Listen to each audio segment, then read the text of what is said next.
Kiai Imad tentang kenasaban dan bagaimana perubahan yang dirasakan Bapak setelah mendengar dakwah Kiai Imaduddin tentang nasab habaib.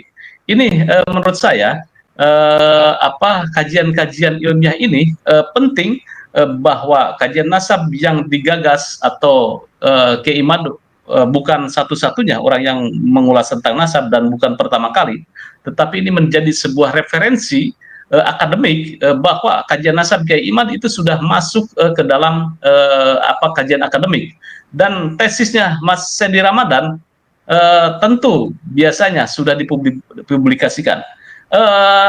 Ada rencana untuk mau dibuatkan jadi buku?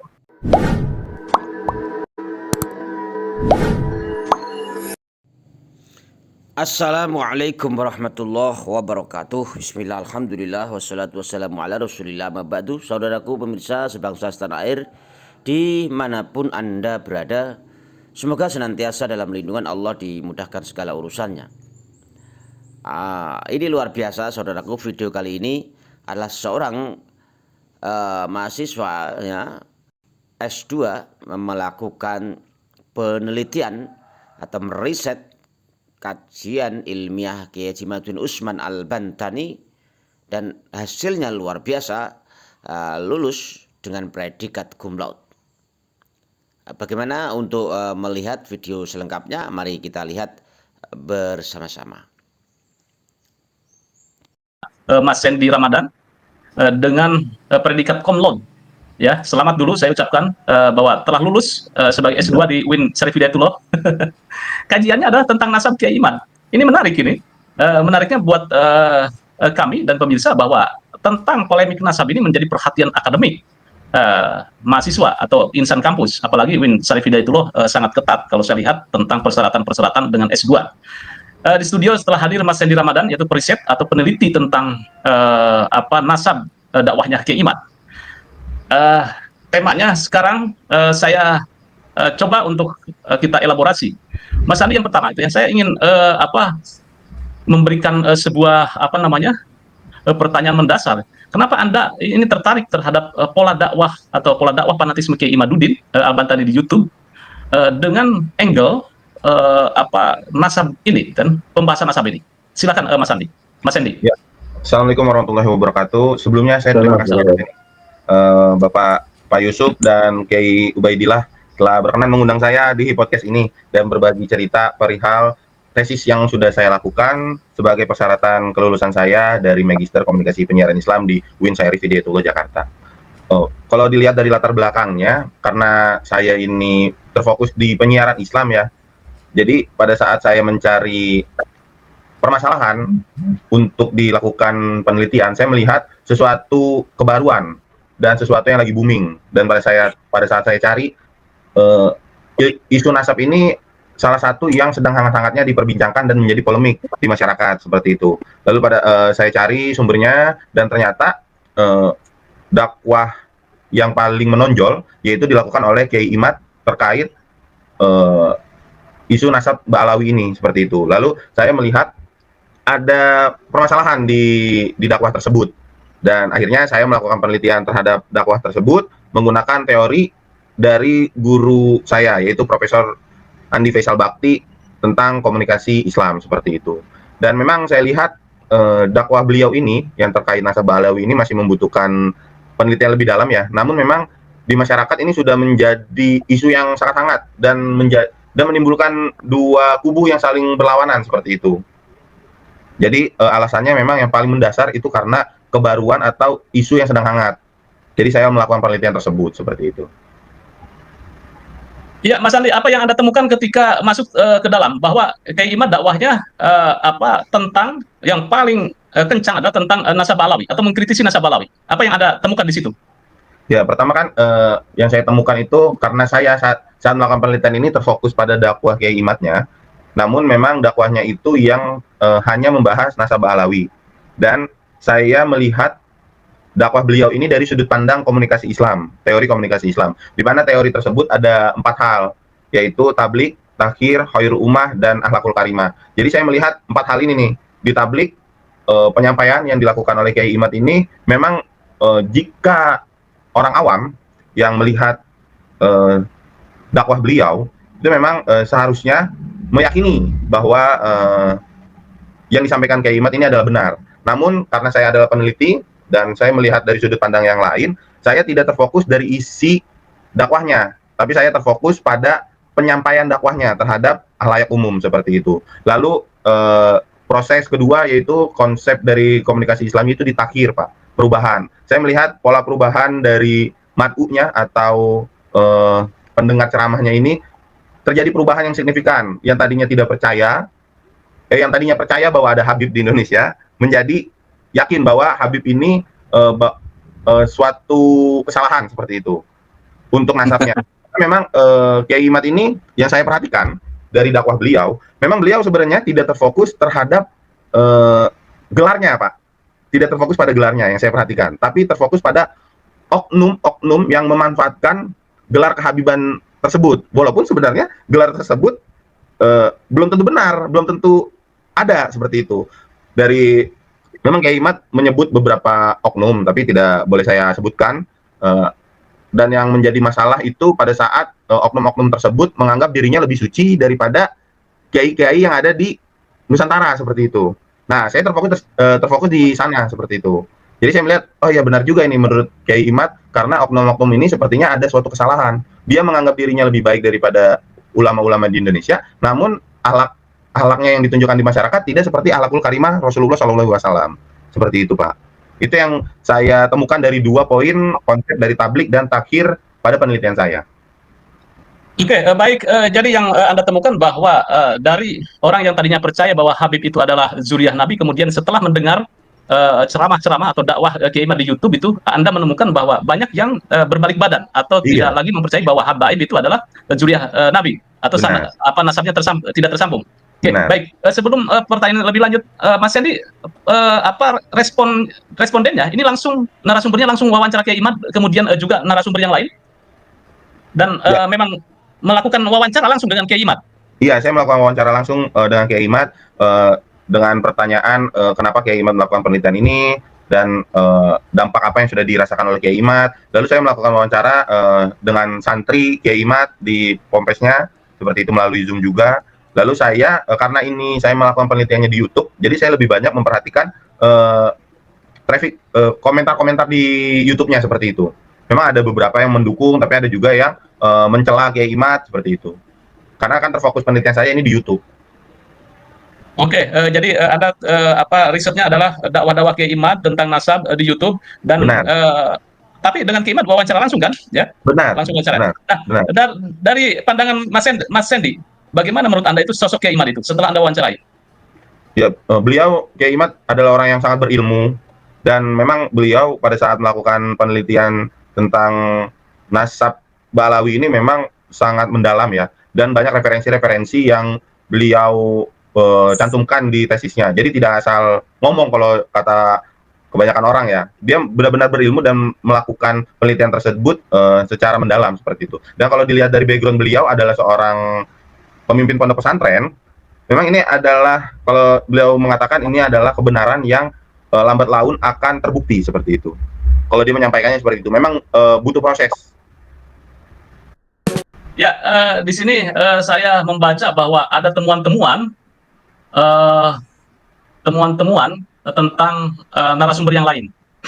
Tetapi apakah Anda tanyakan bahwa apa sebetulnya tujuan dakwah Kiai Imad dengan fokus beberapa tahun yang lalu itu tentang membongkar tentang nasab Ba'alawi atau nasab Habaib? Ya, kalau tujuan Kiai Imad memang pada saat saya melakukan wawancara, seperti yang sudah saya sampaikan tadi, memang fokus beliau ini terhadap oknum-oknum yang menyalahi aturan, tidak menunjukkan akhlakul karimah Rasulullah, namun beliau mengatakan bahwa beliau adalah keturunan Nabi. Nah, itu sebenarnya tujuan Kiai Imad melakukan dakwah tentang nasab Ba'alawi ini. Ya, baik. Mas Sandy, selain aktor utama yaitu Kiai Imad, tentu ada responden yang lain, apakah ustadz atau pendengar. Nah, sampling yang Anda wawancara itu berapa orang? Dan apa saja yang paling Anda temukan di situ? Ya, ada beberapa memang yang saya wawancarai, dan yang paling membekas di dalam penelitian saya itu dari dakwah Kiai Imad ini, koresponden ada yang menyatakan bahwa di daerah beliau itu sebelum ada dakwah Kiai Imad, ada oknum Habib yang melakukan apa ya namanya ya, minta jatah terhadap Dawir lah, istilah bahasa Arabnya dawir begitu kan ya. ya dawir, meminta jatah terhadap wilayah tersebut. Tapi setelah ada dakwah Kiai Iman, jadi masyarakat berani membantah terhadap oknum Habib tersebut, dan akhirnya oknum Habib tersebut tidak meminta jatah kembali di masyarakat tersebut seperti itu. Jadi saya melihat sebegitu bahayanya oknum-oknum yang mengatasnamakan Habib tersebut seperti itu. Baik Mas, di sini saya coba ini ada pertanyaan Anda, bagaimana perubahan yang dirasakan Bapak setelah mendengar dakwah Kiai Imaduddin tentang nasab habaib. Nah ini kan ada pertanyaan seperti itu. Jadi mayoritas bagaimana mereka menjawabnya? Perubahannya lebih ke memperdalam ilmu. Jadi pada saat sebelum adanya Kiai Imad, dakwah Kiai Imad ini, beliau menganggap ilmu nasab ini sesuatu yang tidak harus dipelajari secara mendalam. Tapi pada saat ada dakwah beliau, menimbulkan ketertarikan yang lebih dalam, dan akhirnya koresponden-koresponden yang saya wawancarai lebih mendalam kembali mencari data-data tentang nasab-nasab Rasulullah di Indonesia seperti itu. Jadi lebih memperdalam ilmu. Ya, artinya orang yang responden yang Anda temui itu ya, setelah mendengar dakwahnya Kiai Imad atau membongkar tentang nasab Alawi, banyak yang terpacu untuk membuka kembali, mempelajari buku atau tulis kitab-kitab, sehingga ini menurut Anda ini dampaknya positif dakwah Kiai Imad. Begitu. Benar. Ya. Nah, menurut Mas Hendy, sejauh yang di riset, apakah dakwah tentang nasab yang digagas oleh Kiai Imad itu berhasil atau tidak lewat media sosial ini? Untuk keberhasilannya sebenarnya belum bisa saya jawab ya, karena memang fokus saya dari penelitiannya bukan berhasil atau tidaknya, tapi lebih melihat dakwah beliau dari perspektif komunikasi Islamnya seperti itu. Tapi saya berharap mungkin ke depannya ada peneliti-peneliti lain yang berani melakukan penelitian terhadap keberhasilan dakwah beliau tentang Ba'alawi ini, atau mungkin ada peneliti yang lebih berniat lagi membuktikan apakah Habib di Indonesia benar adanya atau tidak seperti itu. Ya baik, jadi Anda mencoba untuk lebih fokus terhadap tesis Mas Hendy ini S2 di Fakultas Dakwah ya, Fakultas Dakwah UIN Syarif Hidayatullah Jakarta, yaitu tentang dakwah fanatisme Kiai Imad di YouTube, yaitu tentang nasab Alawi. Ini menarik karena Mas Hendy, pemirsa pada Suara TV, itu membongkar bagaimana pola dakwah yang dilakukan Kiai Imad dengan metodologi metode kualitatif ya, kualitatif investigatif kalau saya melihat ya. Nah di situ bahwa ada perubahan, tingkat perubahan ya, kalau saya samarikan bahwa ada perubahan perilaku ketika orang memandang atau melihat kesimpulan tentang dari hasil dakwahnya Kiai Imad, yaitu tentang nasab, di mana yang tadinya meyakini bahwa habaib itu adalah zuriyah Rasulullah atau tersambung ke Rasulullah, tetapi ketika ada dakwahnya Kiai Imad yang membombardir tentang nasab Ba'alawi, itu tereduksi ya, mungkin ada yang ragu gitu ya, ada yang yakin, ada yang menolak gitu kan, atau yang semakin fanatik. Nah ini kesimpulannya seperti apa ini Mas? Yang Muhyiddin habaib semakin fanatik, kemudian juga yang tadinya percaya kemudian tidak percaya, itu berapa persen Anda melihatnya? Ada tidak angkanya? Untuk hal tersebut sebenarnya belum saya lakukan penelitiannya, tapi jika memang dari koresponden yang saya wawancarai, hasilnya adalah mereka jadi lebih yakin bahwa habaib itu tidak ada di Indonesia. Habib itu tidak ada jika dari koresponden yang saya wawancarai. Namun memang tesis yang saya lakukan tidak terfokus pada seberapa banyak yang jadi percaya, seberapa banyak jadi yang memusuhi, seberapa banyak yang percaya dan seberapa banyak yang tidak percaya seperti itu. Yang tidak percaya. Iya. Ya. Oke, pemirsa, ini menarik, walaupun ini lebih kepada metodologi dakwahnya, dakwah Kiai Imad tentang nasab di YouTube, tetapi sedikitnya memberikan sebuah perspektif baru bahwa kajian nasab menjadi menarik oleh mahasiswa S2 dan dijadikan tesis, dan alhamdulillah ini komplot ini nilainya. Alhamdulillah. Baik, Kiai Ubed, saya langsung ke Kiai Ubed. Kiai Ubed, Anda kemarin merosting tentang tesisnya Mas Mas Hendy Ramadan, bahwa tesis kajian ya, ini tesis beneran pemirsa ya, tesis S2 gitu ya. Ini mendukung terhadap keabsahan kajiannya Kiai Imad. Ini di mana sisi mendukungnya menurut Anda? Atau mungkin akan mengomentari dulu tentang bagaimana tentang tesis Mas Hendy ini. Silakan.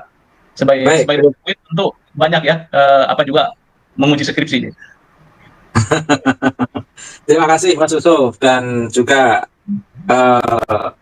rasa hormat saya sampaikan kepada Mas Sandy Ramadan, peneliti tesis Kiai Majuddin Utsman, tesis untuk tesis.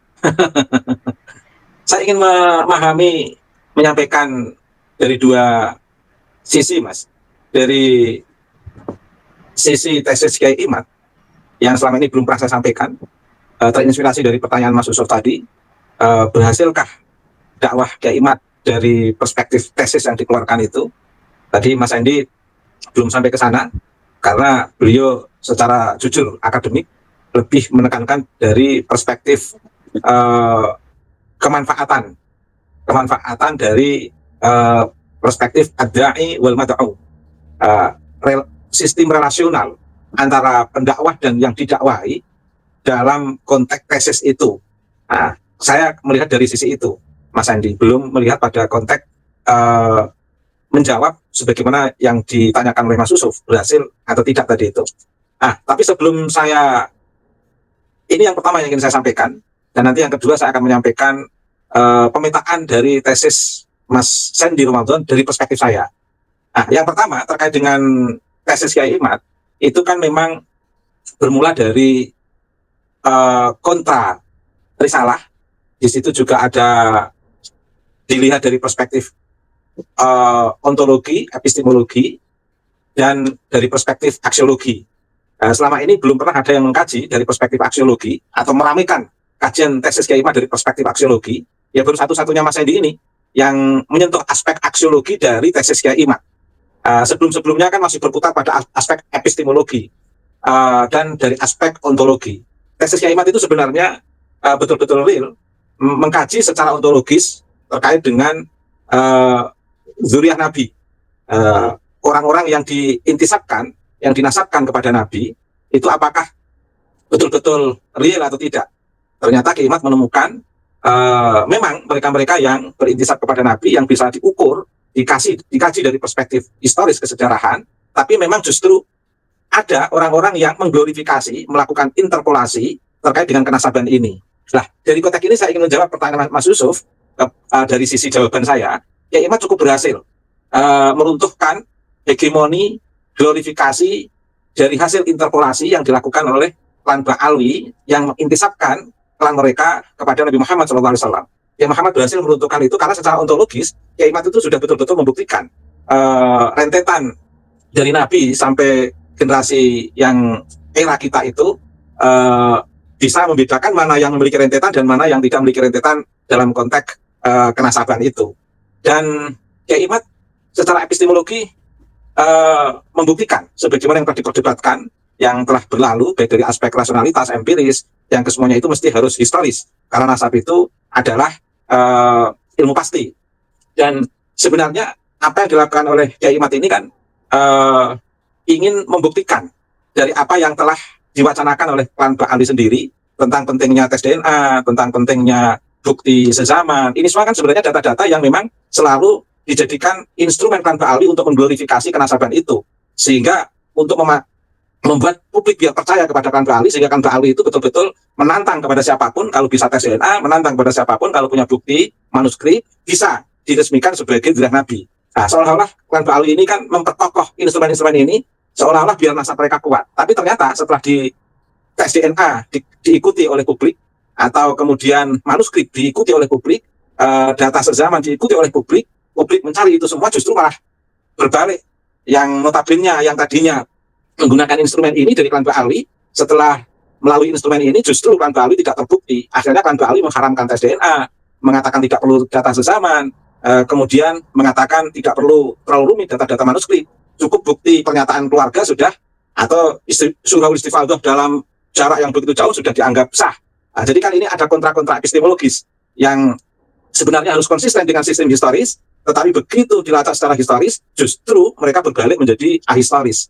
Nah ini. Tetapi ada hal yang menarik dalam konteks kewahyuan, sebenarnya sudah jelas Ahlul Bait, atau kalau ingin mengatakan sebagai dzurriyyah Ahlul Bait, tapi yang jelas orang sekarang sudah tidak punya hak untuk mengatakan Ahlul Bait. Ahlul Bait itu Ahlul Kisah yang sudah jelas kategorinya. Tetapi kalaupun memang masih mengatakan sebagai dzurriyyah Ahlul Bait, mungkin masih wajar. Nah, konsekuensi dari Ahlul Bait dan dzurriyyahnya itu mestinya harus sesuai dengan surat Al-Ahzab ayat 32. sampai 34. Atau diambil dari ayat 33 saja misalnya, waqarna fi buyutikunna wa la tabarrajna tabarrujal jahiliyatil ula wa aqimas sholata wa atina zakata wa atina Allah wa rasulah innama yuridullahu liyudhiba ankum rijsa ahlal bait wa yutahhirakum tathira. Sebenarnya secara epistemologi teks kewahyuan, mereka yang ahlul bait dan termasuk yang mengatasnamakan sebagai dzurriyyah ahlul bait sebenarnya harus betul-betul konsisten. Tetap tinggal di rumahmu dan janganlah berhias dan bertingkah laku seperti orang-orang jahiliyah dahulu. Nah, sementara orang-orang yang mengaku sebagai dzurriyyah Nabi atau dzurriyyah ahlul bait katakan begitu, paling minimal pengakuan itu, justru malah menggunakan pola-pola jahiliyah. Di antara pola-pola jahiliyah itu adalah mengunggul-unggulkan nasab, mengglorifikasi nasab, atau mengaku-akukan diri dengan orang-orang yang mulia di sekitarnya, diaku sebagai saudaranya, dan diinterpolasikan sesuai interpolasi yang dia buat untuk bersambung kepada Nabi Muhammad SAW. Ini kan sangat bertentangan dari teks kewahyuan. Dan di teks kenabian juga begitu. Yang menjadi persoalan kan secara publik ada yang mengatakan, lah, masa ketahuan apa dzurriyyah Nabi atau dzurriyyah ahlul bait itu kan tidak maksum. Biasa dong kalau wajar kalau ada yang maksiat dan sebagainya. Persoalannya itu bukan melakukan kemaksiatan. Siapapun yang melakukan kemaksiatan bisa dihukumi sesuatu yang salah. Persoalannya itu melakukan pembenaran atas perbuatan kemaksiatan. Seolah-olah ada spesialisasi bagi klan Ba'ali yang melakukan kemaksiatan itu merupakan perbuatan yang mudah diampuni, bahkan tidak akan mati sebelum mereka itu bertobat. Nah, ini kan sebenarnya sebuah glorifikasi yang masuk pada wilayah pemaksuman. Jadi sebenarnya kita memaklumi bahwa dzurriyyah Nabi itu bukan maksum, bisa saja berbuat salah, bisa saja berbuat maksiat. Kita maklumi itu, sebagaimana juga berlaku bagi manusia yang lain. Tapi persoalannya, pembenaran seolah-olah ada spesialisasi atas kemaksiatan Nabi Ali ini kan yang bertentangan dengan sunnah kenabian, Mas Yusuf. Ini yang pertama. Yang kedua, dari perspektif tesis Mas Hendy, tadi saya katakan, Mas Hendy ini sebenarnya mengawali dalam kajian aksiologi tesis Kiai Imad. Karena sebelumnya belum pernah ada yang meramaikan mengkaji sisi aspek aksiologi dari tesis Kiai Imad.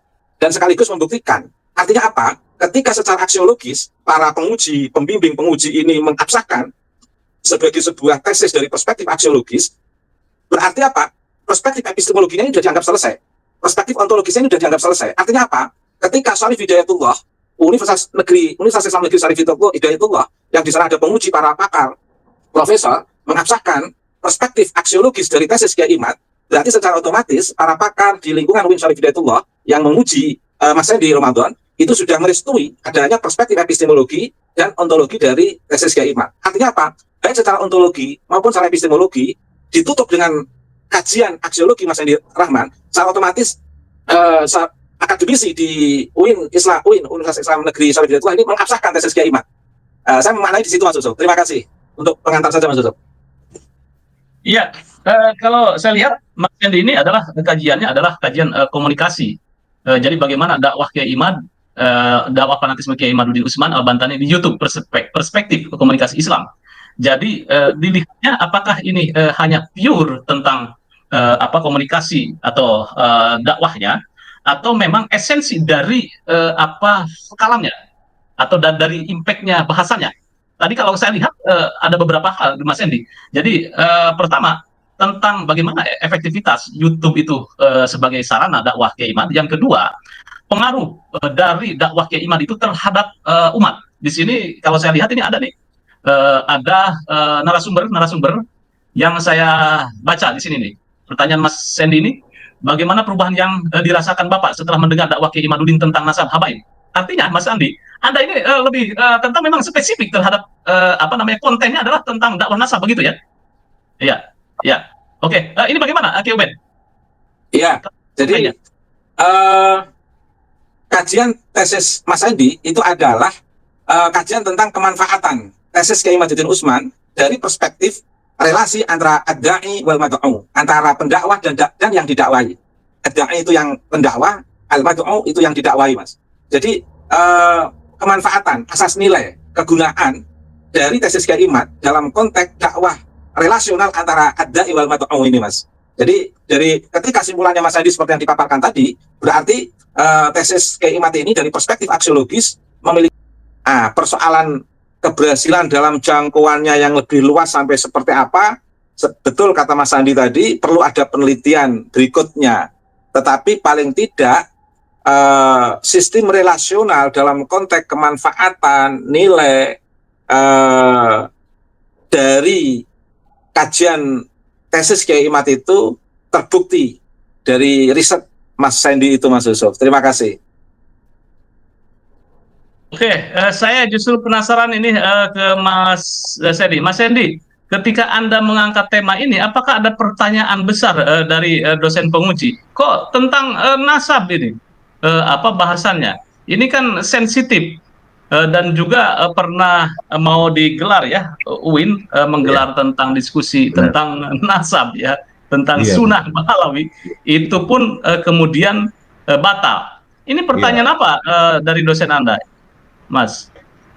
Ya, pertanyaan sebenarnya yang paling saya ingat tapi yang pertanyaan tersebut sulit saya jawab. Pertanyaan seperti ini, kamu percaya nggak Habib itu ada atau tidak?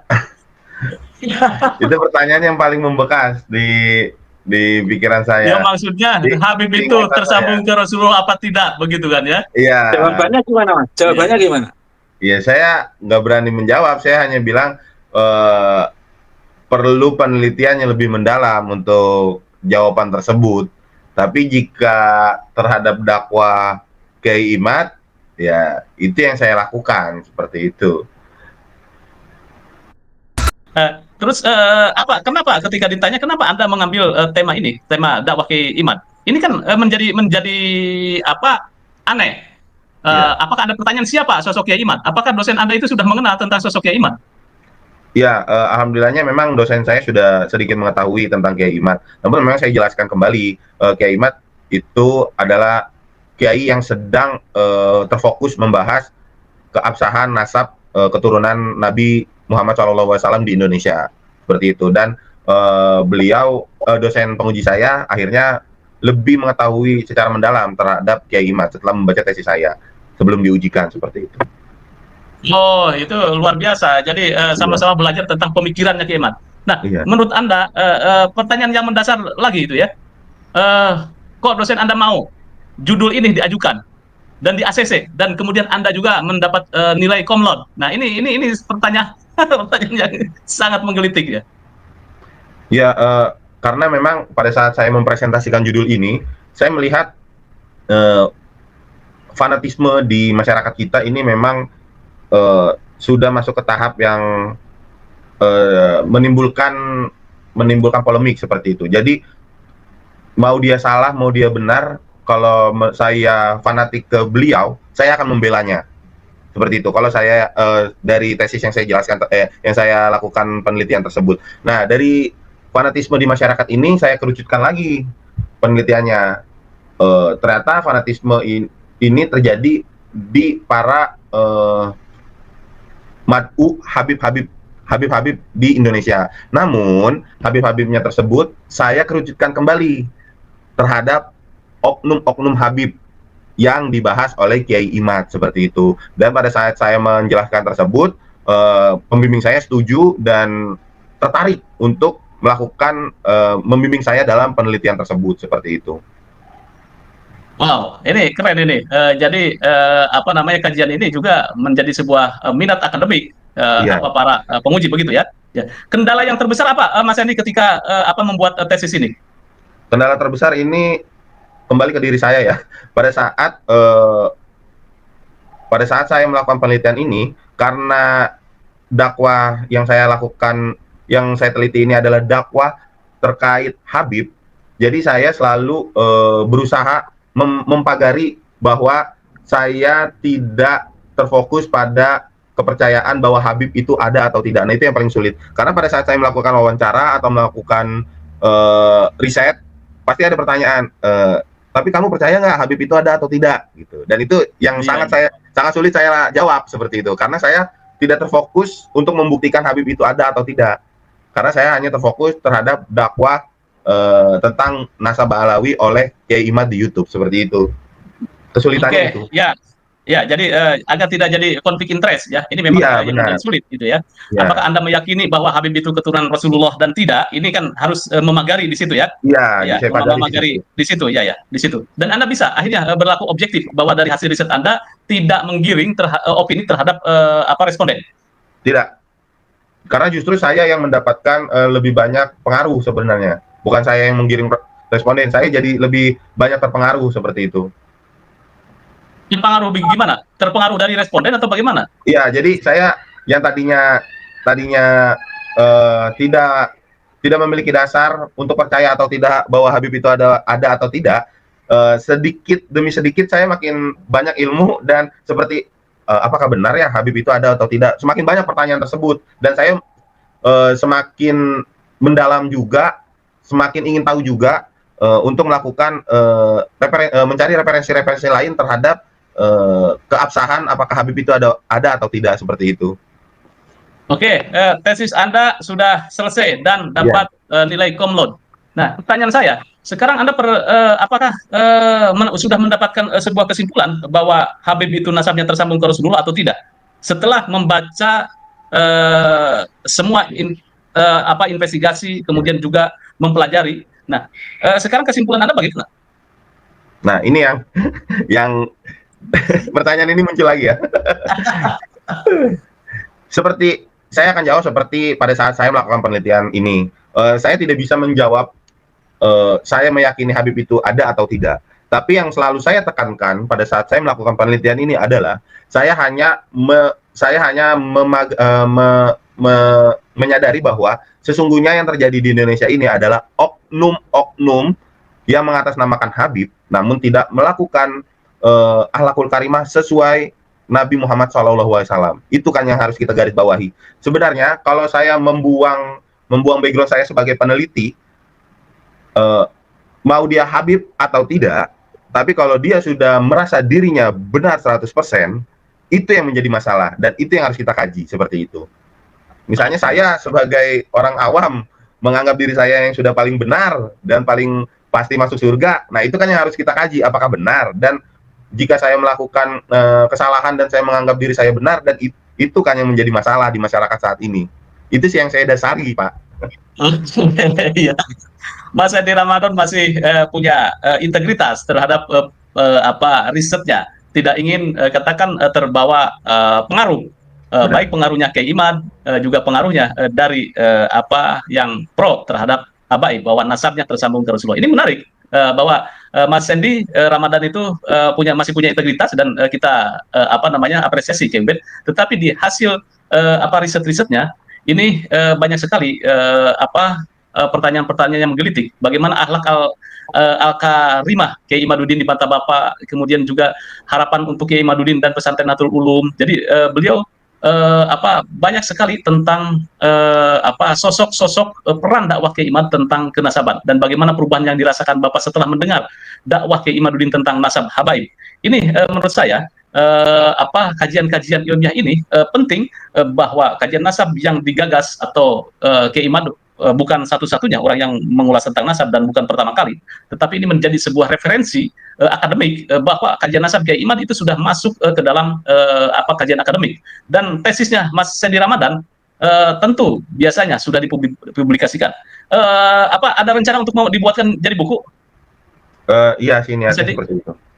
Wah, ini menarik lagi kalau udah jadi buku. Diterbitkan termasuk jurnal dari juga.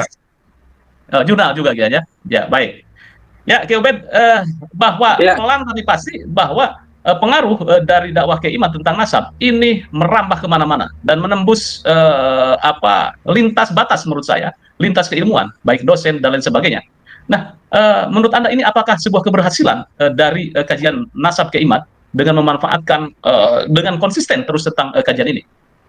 Atau bagaimana pandangan Anda? Oke, saya akan merespon dulu dari Mas Sandy yang tidak mau menyentuh aspek ontologi maupun epistemologi, tapi fokus pada aspek aksiologi. Itu merupakan bentuk otensitas Mas Sandy sebagai peneliti, Mas Yusuf. Nah, jadi beliau itu konsisten pada aspek aksiologinya, karena kalau dia menjawab pertanyaan dari penanya tadi terkait percaya atau tidak, nanti melebar. Kalau dia menjawab, malah semakin banyak pertanggungjawaban yang merusak kredibilitas Mas Sandy di hadapan penguji. Itu kan bentuk jebakan dari penguji untuk melihat konsistensi Mas Sandy sebagai peneliti dalam konteks aksiologi dari tesis Kiai Imad, Mas Yusuf. Tapi perlu diketahui, meskipun Mas Sandy tidak menjawab percaya atau tidak, begitu Mas Sandy menjawab dari perspektif aksiologi, itu secara otomatis tersimpan kepercayaan Mas Sandy secara ontologi maupun epistemologi terhadap tesis Kiai Imad, meskipun tidak mempertanggungjawabkan secara vulgar, Mas Yusuf. Karena itu bagian daripada etik akademik, biar tidak kemana-mana, biar lebih fokus pada satu titik riset yang dilakukan oleh Mas Sandi. Karena kalau Mas Sandi tidak secara akademik tidak menyimpan kepercayaan aspek ontologi dan epistemologi bahwa Habib itu tidak tersambung kepada Nabi, tentu akarnya akan kropos, akar riset itu, Mas. Sehingga dalam kondisi apapun, riset Mas Sandi itu memiliki akar ontologi dan epistemologi yang sesuai, yang searah dengan apa yang dilakukan oleh Kiai Imad. Tetapi itu tidak ingin disentuh oleh Mas Sandi karena memang di luar riset Mas Sandi. Dan itu sudah bagus menurut saya Mas Sandi melakukan komitmen akademik seperti itu, Mas Yusuf. Ini yang pertama. Yang kedua, saya memahami bahwa di NU itu, Mas, ada banyak aktivis pencerah, tetapi berhenti pada tataran elit. Misalnya Kiai Haji Mas Farid Masudi, beliau sosok yang cerdas dan banyak melakukan penelitian. Beliau punya ikon tema gerakan yaitu Islam emansipatoris. Tapi itu hanya dipahami di kalangan kelompok elit Nahdlatul Ulama, baik misalnya para kiai atau para akademisi dari Nahdlatul Ulama untuk menangkap emansipatorisnya Kiai Mas Farid Masudi. Tetapi masyarakat secara luas, grassroots tidak mengikuti gerakan emansipatoris Mas Farid Masudi. Hal yang sama dilakukan oleh Absar Abdallah, melakukan gerakan Islam liberal. Tapi Islam liberal itu hanya dalam tataran wacana elit akademik yang Nahdiyin atau masyarakat elit di Indonesia ini atau kiai-kiai tertentu, tapi juga tidak mengakar secara meluas. Sedangkan Kiai Imad itu betul-betul dirasakan sampai grassroots, Mas, sampai akar rumput. Sebagaimana gerakan Gus Dur dalam konteks demokratisasi dan melanjutkan pribumisasi Wali Songo itu juga dirasakan akar rumput. Sebagian Wali Songo juga. Jadi Kiai Imad ini masyarakat banyak karena memang problem kapitalisasi nasab atau istilah tadi itu ndawir itu memang problem masyarakat akar rumput, Mas. Sehingga begitu ada tesis Kiai Imad, masyarakat akar rumput itu seperti memiliki jimat untuk bisa menghadapi adanya kapitalisasi nasab itu di akar rumput itu. Nah, jadi secara dalam konteks dampak luas dari tesis Kiai Imad ini, kalau melihat fenomena yang saya sampaikan ini sebenarnya sudah bisa dirasakan oleh masyarakat akar rumput. Termasuk juga masyarakat di tingkat cabang atau ranting, katakan begitu, Mas, itu tidak merespon Islam liberal atau Islam emansipatorisnya Kiai Mas Farid Masudi. Tapi beda dengan tesis Kiai Imad, di tingkat cabang dan di tingkat ranting itu pada memperbincangkan tesis Kiai Imad, Mas, karena berdampak langsung ke masyarakat luas. Ini kalau yang tadi diharapkan oleh Mas Hendy, perlu ada penelitian lebih lanjut. Jadi sebelum ada penelitian saya menjawab dari perspektif fenomenologis. Dari teori fenomenologi saya bisa membaca perkembangan tesis Kiai Imad itu sangat meluas, sebagaimana gerakan Gus Dur. Beda lagi juga wacana novelis Majid itu juga di tingkat elit, Mas. Wacana Buya Syafi'i Ma'arif itu di tingkat elit. Tapi kalau wacana gerakan Gus Dur, gerakan Kiai Imad itu betul-betul dirasakan masyarakat bawah. Gitu Mas Yusuf, terima kasih. Ya, menarik pemirsa pada sebuah TV tentang kajian nasab yang menjadi tesis mahasiswa S2 yaitu Mas Hendy Ramadan di UIN Syarif Hidayatullah Jakarta. Mas Hendy, mungkin ada closing statement, silakan Mas Hendy. Ya, atau harapannya atau mungkin rencana Anda ke depan?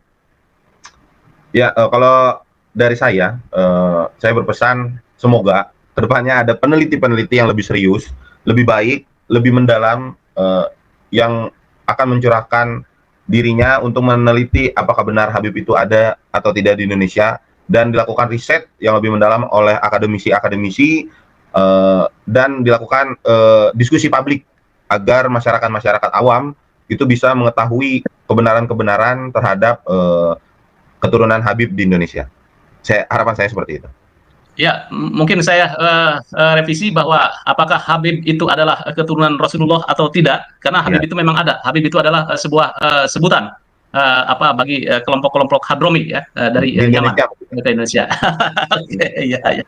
Baik, itu ya yang peneliti. Jadi kesan pertama Anda terhadap Kiai Imad bagaimana sebagai closing statement juga? Mungkin kesan Anda serta mewacari Kiai Imad. Ya, kesan saya kagum dengan beliau karena beliau memang orang yang sangat berilmu dan memiliki akhlakul karimah yang baik. Karena jika saya lihat dari background beliau adalah pimpinan pondok pesantren dan beliau juga memiliki ilmu-ilmu yang seharusnya memang sudah sangat kredibel untuk membimbing para santri-santrinya seperti itu. Baik, terima kasih. Ki Ubed, silakan Ki Ubed, closing statement ya, Ki Ubed. Ya, tesis Kiai Imad sudah sangat kuat, Mas. Sehingga kalau ada harapan dari Mas Sandy, ada peneliti-peneliti lain, itu adalah peneliti-peneliti yang sifatnya akan menguatkan tesis Kiai Imad. Kalaupun ingin mengkritisi atau menolak, nanti pasti akan berbenturan dengan kekuatan tesis Kiai Imad. Hingga sampai sekarang pun terbukti belum ada antitesis. Kalau saya sudah mengatakan tesis Kiai Imad adalah sebuah tesis, itu belum ada antitesis dari Kiai Imad, dari tesis Kiai Imad sampai sekarang ini, Mas. Yang notabene justru dari kalangan Pak Alwi kan juga banyak orang-orang yang kredibel dalam konteks kajian sejarah, tetapi belum ada yang berani keluar untuk menjawab tesis Kiai Imad dalam konteks mempertahankan klan Pak Alwi berintisab kepada Nabi Muhammad SAW. Sehingga simpulannya, kalaupun nanti ada tesis baru, itu tesis itu sifatnya akan menguatkan tesis yang sudah kuat dari Kiai Imad. Apalagi tesis itu sudah terbukti secara aksiologis, hasil riset Mas Sandy, dan itu diuji oleh Dewan Pakar yang kredibel di mata saya. Saya kenal, saya membaca karya-karya Prof. Andi yang menguji Mas Sandy. Beliau orang yang betul-betul serius dalam konteks keilmuan, sehingga tidak akan memberi nilai begitu saja kalau memang yang diuji itu tidak memiliki landasan ontologi, epistemologi maupun aksiologis. Sehingga di situ dinyatakan lulus dengan lulus terbaik karena memang akar filosofisnya sudah sangat kuat. Dan betul-betul Mas Andi mampu menemukan aspek aksiologis dari tesis Kiai Imad, relasinya antara ad-da'i wal mad'u dalam konteks kehidupan sosial, keberagamaan warga Nahdien khususnya, dan umat Islam pada umumnya. Karena yang percaya pada Habib ternyata tidak dari warga Nahdien saja, cuman paling tidak kelompok kecil lah yang di luar Nahdien yang percaya pada Habaib. Kebanyakan yang masih dari Nahdien yang percaya pada Habaib. Tapi begitu ada tesis Kiai Imad, ini tinggal sisa-sisa hanya berapa persen menurut saya yang percaya bahwa Habib itu berintisab kepada Nabi Muhammad SAW. Karena semuanya sudah percaya pada perkembangan kajian filologi, kajian DNA, maupun kajian literatur yang sudah sangat kuat, sebagaimana yang dipertanggungjawabkan oleh Kiai Imad secara publik terkait dengan tesis beliau yang dapat respon dari Mas Sandy. Dan sebentar lagi juga akan dapat respon dari saya secara akademik. Selama ini kan saya merespon Kiai Imad kan dari perspektif wacana, penguatan diskursus, belum pada real riset yang saya lakukan. Tapi insya Allah sebentar lagi juga ada real riset yang saya lakukan terkait dengan tesis Kiai Imad, Mas Yusuf. Terima kasih. Ya, kalau Anda jadi dosen penguji, nilainya apa nih? A+ atau bagaimana nih, Kiai? Kalau saya menguji Mas Sandy, nilainya A+, karena dia mampu, dialah orang yang pertama mengkaji aspek aksiologi tesis Kiai Imad. Sebelumnya belum ada. Selama ini yang berseliweran di sosial media, itu perdebatannya hanya pada aspek epistemologinya, Mas Yusuf. Seperti yang dilakukan oleh Mas Rumail Abbas dan kawan-kawan, atau buku yang diterbitkan oleh Robito untuk mengkanter tesis Kiai Imad, itu seputar epistemologi. Yang justru dengan adanya buku itu malah menunjukkan kelemahan pertanggungjawaban mereka, karena secara literatur lemah mereka. Dan Mas Sandy ini satu-satunya yang membahas dari aspek aksiologi. Karena memang puncak dari sebuah riset itu kan bagaimana aksiologinya. Puncak dari sebuah ilmu pengetahuan itu kan bagaimana aksiologinya. Puncak dari ilmu keislaman itu kan bagaimana akhlaknya. Perspektif akhlak, kemanfaatan, nilai, keutamaan ini kan perspektif aksiologi. Sehingga Mas Andi tidak mau jatuh pada perdebatan di wilayah epistemologi, tapi dia ingin mengambil kemanfaatan di wilayah aksiologi. Keutamaan, kemanfaatan, asas guna, ini menarik. Sehingga Mas Andi tidak terlalu jauh masuk dalam benturan-benturan konflik diskursus ini. Dia lebih ingin merapat pada konteks asas kemanfaatan. Karena apa toh arti perdebatan kalau memang tidak ada manfaatnya. Nah, Mas Andi ingin menyentuh aspek yang lebih bermanfaat dari tesis ini, yaitu membentuk kesadaran yang membebaskan dan mencerahkan warga Nahdien dari tesis itu, Mas Yusuf. Terima kasih, Mas Yusuf. Ya, sekali lagi, nilai Mas Andi A+. Terima kasih, Kiai. Terima kasih, Kiai. Ini nilainya A+ ini, dasar ini.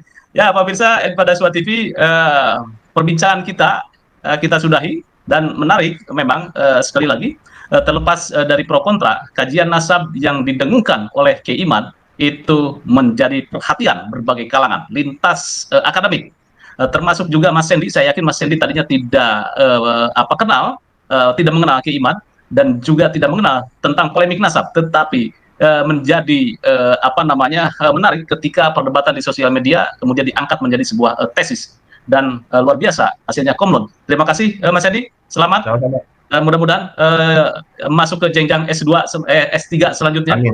Terima kasih, Pak. Jadi nanti doktornya ini dokter komunikasi nasab ini. Amin. sing jenenge UAS iku membela khilafah terang-terangan no videone. Bahkan disampaikan bahwa solusi untuk negara Indonesia ini kurang lebih omongannya itu khilafah. Ibu yang dimuliakan Allah, oleh sebab itu solusi penyelesaian umat ini hanya satu. Apa itu? Khilafah. Tegaknya khilafah, maka selesailah masalah. Takbir.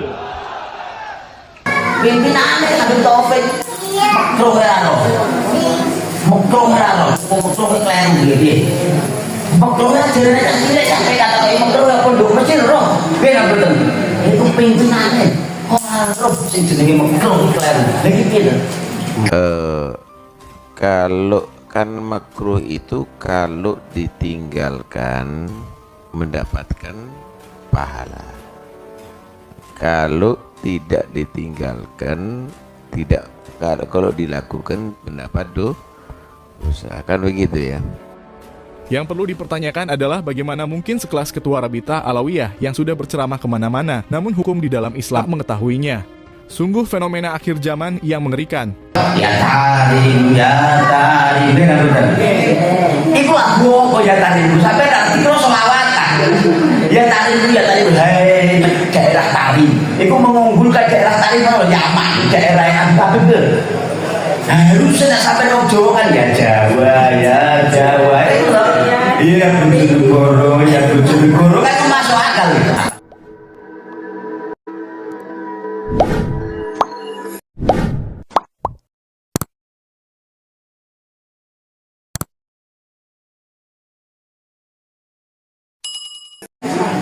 Bismillahirrahmanirrahim. Qala al-mu'allif rahimahullah, nafa'na bihi wa bi 'ulumihi fid dharain amin ya rabbal alamin. Bismillahirrahmanirrahim. Faslun utawi ana fasal suci fi nuzulil ihtiyati fi akhdid wa akhdil ilmi wal idari an fitnati ahlil bid'ah wal munafiqina wal a'immatil mudillin. Lajeng akan ngaji ini sebelumnya ini di pasal filzumil ihtiyati, pasal tentang wajib hati-hati fi akhditi dalam jupuk agama wa akhdil ilmi lan ngalap ilmu wal idari lan betul-betul antik nanti ahli bid'ah saking fitnahe ahli bid'ah wal munafiqin lan saking wong munafik wal a'immatil mudillin dan para imam-imam sing nasarake. Jadi kita hati-hati dalam hal mengambil ilmu, dalam hal mencari ilmu, mengambil ilmu dari mana kudu hati-hati, ora oleh sembrono. Piye dewe bahasin bial jamu wajib. Nah, wajib itu berarti orang intinya ngoten nggih. Wajib apa al ikhtiyatu hati-hati fi akhdil ilmi ing dalem ngalap ilmu falayak kudu monggo aja ngalap fi an ghairi ahlihi sangka liyane ahline ilmu.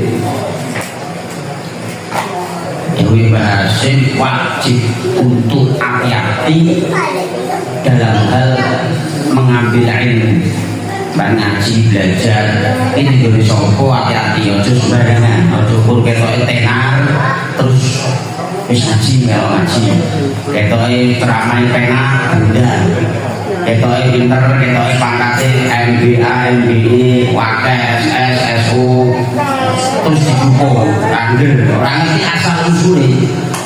Nah ini penting itu hati-hati, khusus awake dhewe wong nek awake dhewe wong gak oleh sembarangan. Kenapa kok ora oleh? Rawan riwayatake saka Ibnu Asakir anil Imam Malik radhiyallahu anhu, diriwayatkan saka Imam Malik, la tahmil ilma an ahli bidah, ojo jupuk sira al ilma ing ilmu an ahli bidah saka wong-wong sing ahli bidah. sing senengane nglakoni kebid'ahan. Bid'ahan iki ning arep dhisik dijelasno ahli bid'ah ki sapa, termasuk orang-orang sing mengikuti mazhab Ibnu Taimiyah, Rasyid Indo. Sampai ora sapa ngerti ora lho. Ora kok terus sing tahlilan iki bid'ah bukan. Karena tahlilan ini bukan bid'ah. Sunnah.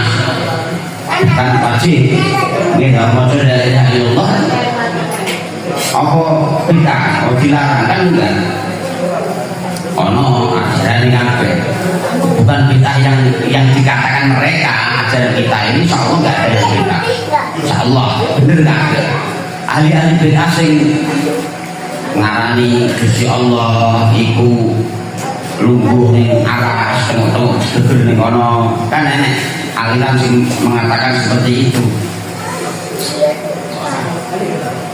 Wala tahmil lan ojo jipuk sira anman sangka wong lam yura sing ora diketahui apa ditolak di golek ilmu. Ojo golek ngambil ilmu dari orang yang tidak diketahui asal usulnya dia belajar dari mana. Ora roh moro-moro ketoke pinter ketoke jeboten ketoke juga gede serbane gede terus seramahe ketoke lucu disipuk.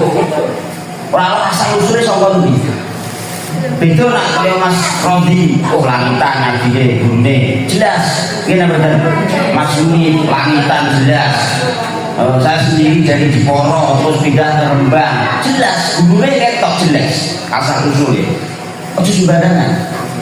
Kok nak sembarangan kok ketok tenar itu kadang-kadang iso menyesatkan. Awake enggak roh apalagi yang sekarang. Nah biyen mungkin beda. Sing aliran Ahlussunnah iki mesti ngene. Lakonane isabel mauludan, Jepang selawatan itu mesti padha. Saiki enak sing padha be awake dhewe, tapi beda. Yo selawatan, yo ziarah kubur.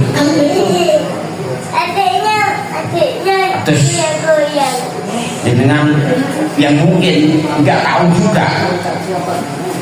Awal-awal lo nggak salut, Ustaz. Sing inisialnya UAS ya, ngerti nggak bener?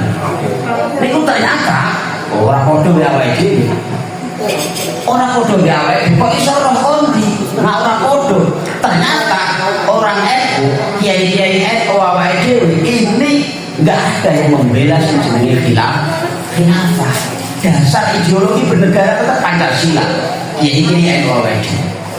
Sejenenge UAS itu membela khilafah terang-terangan. No video nih akan disampaikan bahwa solusi untuk negara Indonesia ini kurang lebih omongannya itu khilafah.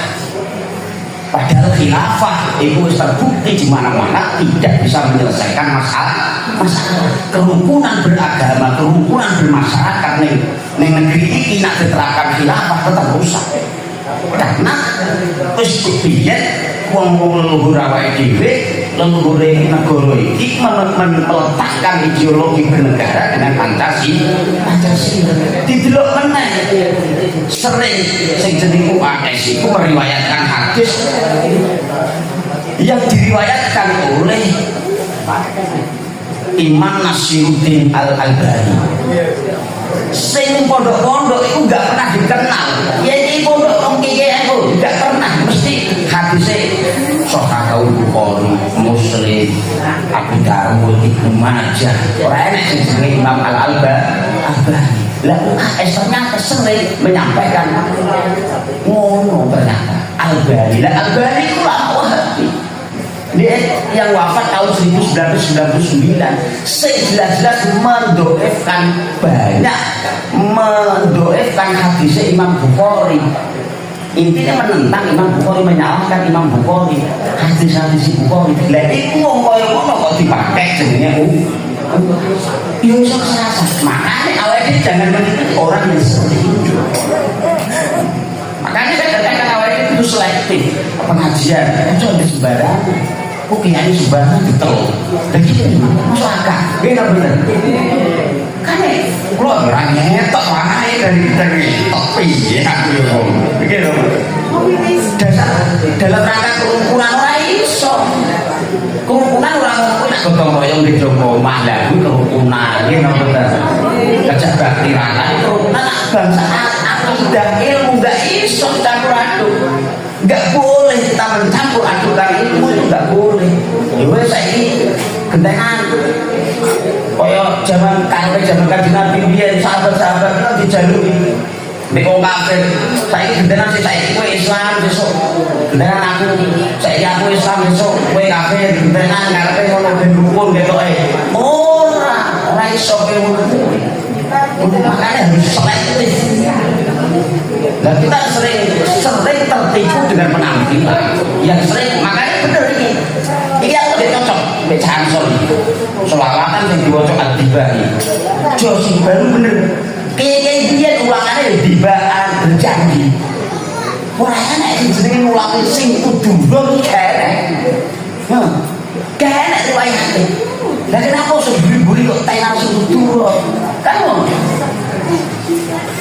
sing pengarangnya sing kudu itu Imam Ali Al-Habsyi itu ternyata sing diarani waliullah itu dua kitab sing jenenge karangan kitab Kunuzuz Sa'adah itu menyebutkan enek Habib Ahmad itu penggaweannya di foto wong wedok di Mek-Mek foto-fotone lho Imam Habib Ahmad itu ada foto wong wedok foto-fotone di Mek-Mek lah orang seperti itu diarani ambek pengarang Situduror yang kita Kunuzuz Sa'adah sebagai wali wong malah dibek kuwi jenenge kok nafsu jinane udah enak kira-kira sampai nak dicekel di Mek-Mek bangkit apa lepen kira-kira mesti bangkit kan lha iya kok wong liya dicekel bojone mesti langsung maknyos ngono lha iki darane wali kok tidak lah itu sama amalannya sama sholawatan seperti awal dewi juga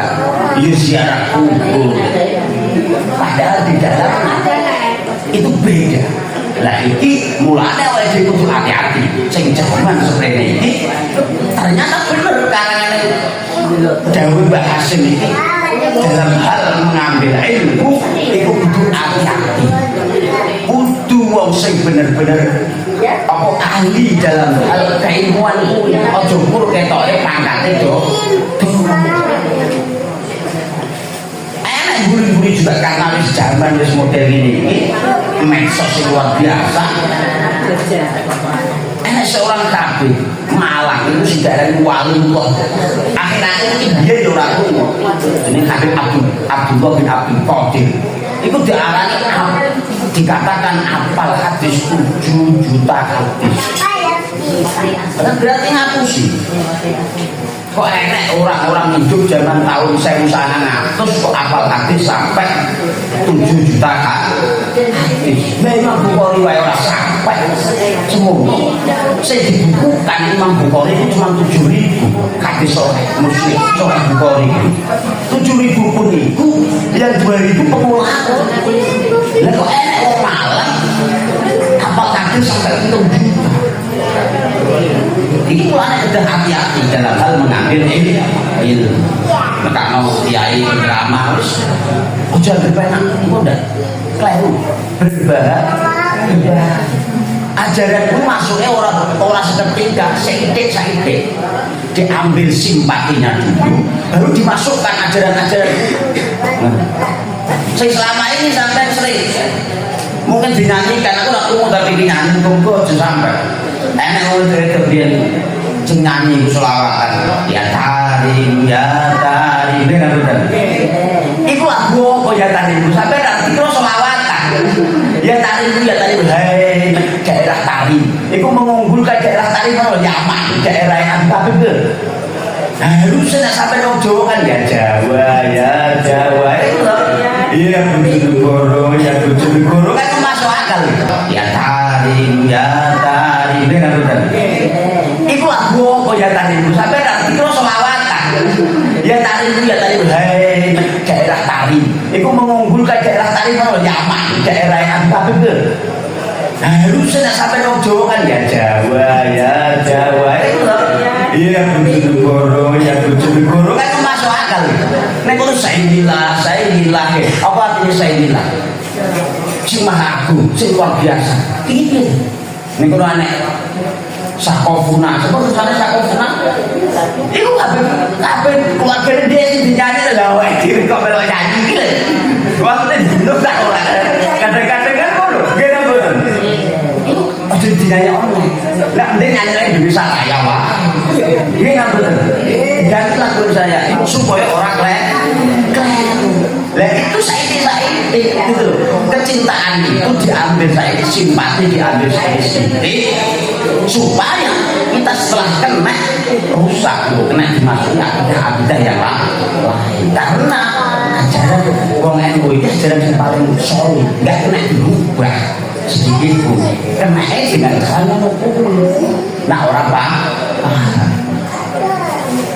wala tahmil lan ojo wala tahmil lan ojo jupuk sira ing ilmu aman saking wong lam yu'raf ditolak wala aman lan ojo mengambil ilmu aman saka wong yang dibuse penggawe ngapusi fi hadisin nas ing dalem ngomong mbek menungso wala tahmil lan ora goloi ora nggowo wala ta'il dimutusan wa ingkana lan senajan ora wa ingkana layak dikula senajan orang ngapusi orang gorono fi hadis Rasulullah dalam hadis Rasulullah sallallahu alaihi wasallam.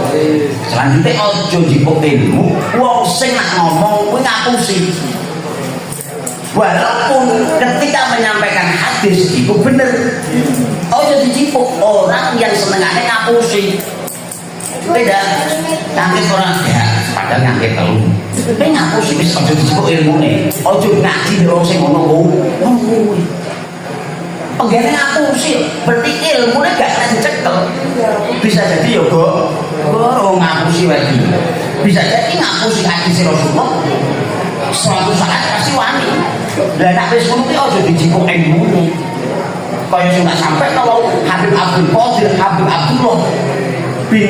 Abdullah bin Qadir Malang sing diobong-obongno Qaul Malang itu nek sampeyan sering krungu itu sering pernah meriwayatkan hadis palsu ora hadis diarani hadis lah dia ngapusi nek ngapusi ngono kuwi ilmune ora nek cukup berarti go ono hadis mantain lama inda ahli baiti min hamalati sunnati min syukratin ba'idatin in asaba sa'idan jirene iki darani hadis sapa wonge golek ilmu ning ahli baitku ning keluargaku iki maksude hadis golek ilmu ning hadis kuwi mang nak urip mulya nak mati syahid. Ini hadis palsu. Itu disampaikan Habib Abdul Qadir Malang ini sing dikatakan jadi akal 7 juta hadis. Sing ulama salah dia kene ngapal gak ngono. Imam Hambal itu 1 juta apale hadis. Lah dia ulama tahun ini sing dia juga mau blas baru akhir ini kok apal 7 juta. Yo enggak mungkin. Ya lebih banyak lagi sanadnya yang bersambung harusnya yang diapal luwih akeh. Nah ini harus kita pahami untuk dingerteni. Jadi sukne sama sapa dulu ngoten nggih. Jelas ora. Gus Karim jelas Gus Karim instruktur. Tapi kudu teko anak ngono kuwi. Ora teko banget nggih mboten. Termasuk pondokno anak ya kudu didelok. Pondoke sapa kiai ini? Piye ajarane? Silsilah bagaimana? Kudu didelok. Kadang-kadang penting tenar pondoke, penting rame gede. Waduh, lha mboten. Mulai nglawan wong tuane. Bid'ah haram nggih. Enak to ngono iki. Berarti di pondok bareng mulai ngelawan Pak Ane ngafir wong tuane karena yasinan karena tahlilan nggih ndonga mati nggih. Nah, hati-hati sing model karena untuk seperti ini. Zaman saya itu akeh. Pondok-pondok at-tahfidz, pondok tahfidz itu banyak. Sing saiki pondok-pondok tahfidz itu hati-hati enggak didelok menanan kiai ini. Lah aku ora roh yo takok sing kiai sing tau mondok, aku mondok anak ndi yo. Oh nyantan ben jelas. Sisi lain gurune, ilmune, ajarane jelas. Lah kan orang pinter, orang kena ngomong anu pinter, kayak mondok nek ono pinter sanae dhewe mondok ono melok pinter kaya kuwi ora iso. Nggih napa mboten? Ora tentu gak iso. Iki pasti sak sekolahan SD niku mesti sing pinter yo kursi. Siji sing liyane ora ning loro telu Pak. Lah pinter itu pun ternyata ya udah jaminan ketika pinter ning sekolahan terus balik sukses sakaruan. Yo kok karuan nggih napa mboten? Bahkan akeh sing sekolahnya petok ternyata yo ladang ngombo nggih sukses dunya ketoke. Makanya ojo tergesa-gesa nak mondokno anak itu ndelok tak mondok ning ndi yo kiyaine sapa kondi jalure awon nang siji Gus Broto sumber Gus Broto kondi oleh boyo wis sak mondok nek wae tak ngomong ulang Mas Rondi wae langitan podo ulangane podo daripada di pondok pondoknya Mas Rondi kenanteng ngomong beda kuyuran kan suaranya yo penuh ya nyanyinya yo penuh wala aman yang dibui hadisin biasanya tukang goro tukang ngapusi ojo dibuk ilmu kedah hati-hati Warawa Ibnu Sirin lan riwayatake sapa Ibnu Sirin rahimahullah hadzal ilmu din utawi ikilah ilmu iku dinu agama Fangzuru mongko ningalono sira amman saking wong tak kuduna kang ngalap sira kabeh dina kuning agama iki makanya agama iki ilmu itu pun tentang agama makanya ketika mengambil ilmu yo harus didelok enggak bisa sembarang yo podo dipo mantu yo podo wae ojo sembarangan kok kita ilmu mobil Pajero delalah wis ngeburi katoke cingkrang ya terus dikote jowo anak delok anake lah buka ngene ya lan ditutupi ngene rapet ora roh buri-buri wis penting anakku seneng ojo seneng ning donya belum tentu kok iso nyarakno ning akhirat ning kuburan wong ning kuburan itu sorone setengah mati nek ora iki mandonga terus piye nambah ngamal ning suatu kuburan yo wis ra iso nggih napa mboten ora iso sampeyan nek ning kuburan salat ora iso aku ning kuburan ape nggowo afuan berarti kok pesen namae mbok napa to Pak mudah-mudahan iso isone ya dipilih nggih napa mulane ning afuan Rabbana fir lana wal ikhwanina alladziina sabaquna bil iman iku dasare ya Allah Rabbana fir lana Rabbana fir lana wal ikhwanina ya Allah ampunilah dosa kami wal ikhwanina alladziina sabaquna bil iman saudara-saudaraku yang telah lewat iku padha ndongakno sing mati boleh oh nek salat yo nek ajarane nak salat Allahumma fir lahu warhamhu ila salat jenazah nate napa betul salat jenazah iku ajarane Kanjeng Nabi lha nek tahlilan kok ora oleh kena apa dasar ora nyampe wis ora nyampe lha wong murid ketika ditahlili buka niatno kresek muntang-muntang nyambung ngene napa betul wong murid jebeger baca tahlil buka mulut ambil plastik muntah-muntahke napa nyambung apa meneh sing wis mati tambah nyambung pol ini selanjutnya kesibukan lain kesibukannya nopo kiriman gitu